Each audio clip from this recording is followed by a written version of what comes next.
มาทุกคนกินข้าวป้านี่อาหารธรรมชาติทั้งปิงทั้งเผาตามป่าตามดงกินแบบธรรมชาติทุกคนลูกมอนปิงปลานี่เซฟน้ำกันมา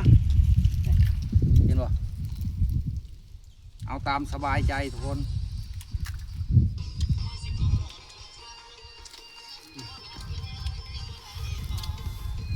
เนี่ย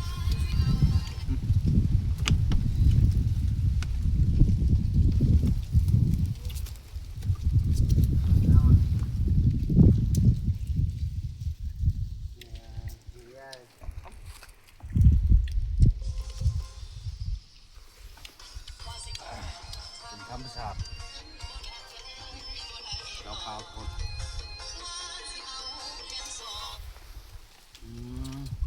เย็นเราไปแล้วเย็นเลย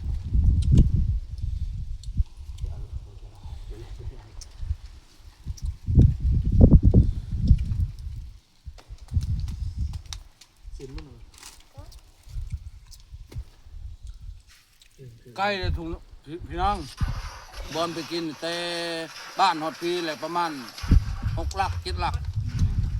MCเซตมาเลยให้ไปกินข้าวปลาเลยกินแบบธรรมชาติเลยกินดูน้องทุกคน บรรยากาศดี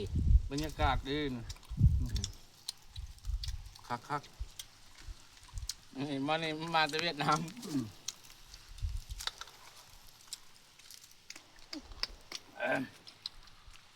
เอาละท่านเก่ากูเตงยาไม่ใช่มันไหนไอ้ไกลน่าอันตาลูกกุยคือ